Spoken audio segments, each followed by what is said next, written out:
Hustle, hustle. Get your mindset straight. Growth mindset. Non-stop working. 24/7.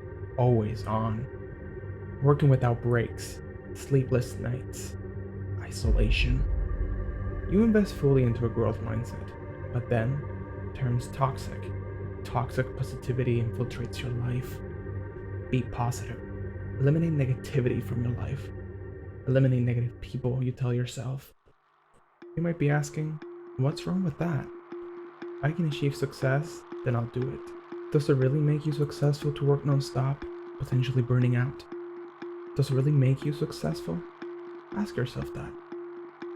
Is it worth it to cut your life in half because of hustle culture?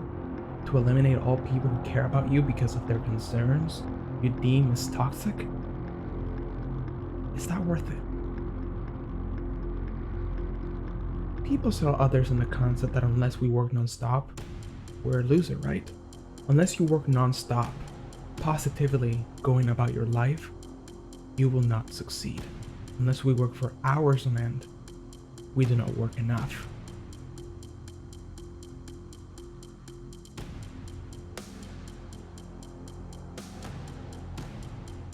Part 1. Hustle culture.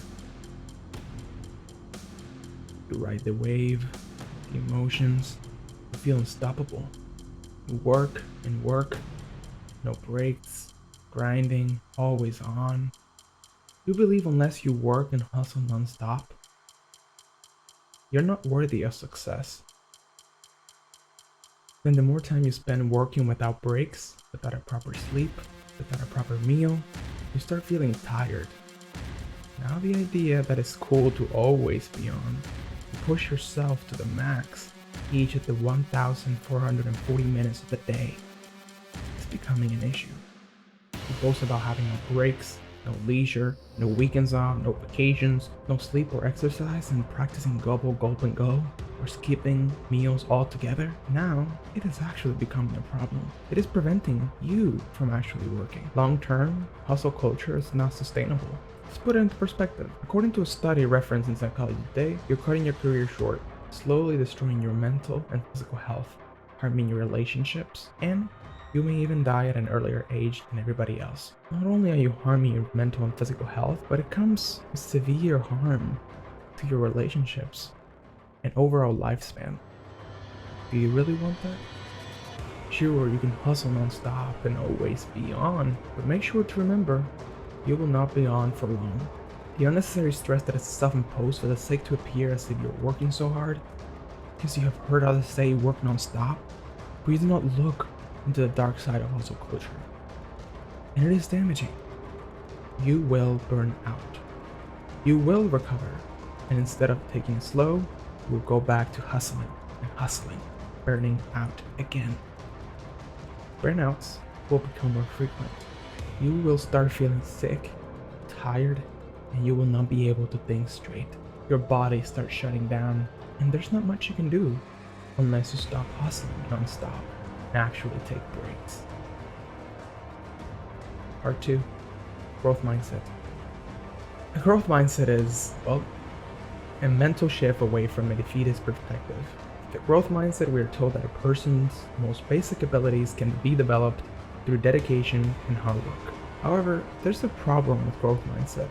There's a false growth mindset. What exactly is a false growth mindset, you want to be asking?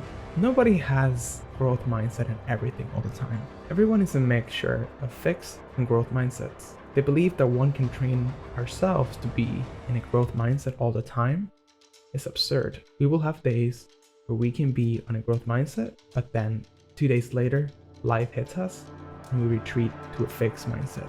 Maybe exhaustion hits and we're comfortable in a fixed mindset. Nothing wrong with that. You can also have a predominantly growth mindset in one area, but there can still be areas that push you to a fixed mindset trait. What else do people tell us? We can do anything if we just try hard enough. It argues that by not giving up, learning from our mistakes, and asking for help when we need it, we're able to do much more than we ever thought possible. However, the reality is that not everyone can do everything. There's a limit to a growth mindset, and that limit is toxic positivity. Part 3. Toxic positivity. You've probably experienced or have seen toxic positivity up close. Try harder. Just believe in yourself. Stop whining. It isn't that bad. You just need the right attitude.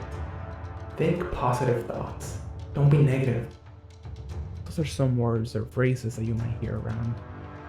Forceful happiness. Forcing positivity can be damaging to you and others around you. It can be traumatic, and it's a form of gaslighting. Think about the person or people who minimize problems, laughs them off, or ignores negative emotions, events, or situations in favor of keeping things positive, rather than acknowledging the root and cause of the problem. Part 4. What can you do? You cannot control how others choose to talk about hustle culture or growth mindset, and you cannot prevent others from forcing toxic positivity. So what exactly can you do then? Understand that you're a human who cannot work nonstop. Hustling all day and having sleepless nights is not something to be romanticized. Growth mindset, well, it's about try and try again. There's a point when you have to say, this isn't working, and maybe a new plan is needed. So take that into consideration as well. When it comes to toxic positivity, ignoring issues that are deemed too negative will have long-term repercussions. Advocating for happy faces when situations are sad or call for grief is not healthy. We're humans with emotions and feelings, and ignoring them kind of goes against our natural instincts. It's unnatural. We are all different. Some of us have mental illness, and that doesn't make us weak. It doesn't make us negative. Remember that you will have days where you can be happy, and other days where you can be sad. And days, well, where there's everything in between. It happens. After all, we're human beings. Don't click off just yet. I want to thank you so much for sticking to the end of the video. If you did enjoy this video, please make sure to subscribe and like. It does help a lot. And comment if you liked it, and if you didn't like it, also to comment. And if there's anything you want me to do, make sure to drop that in the comments below as well. I'll see you next time, and stay creative and always create content that you love.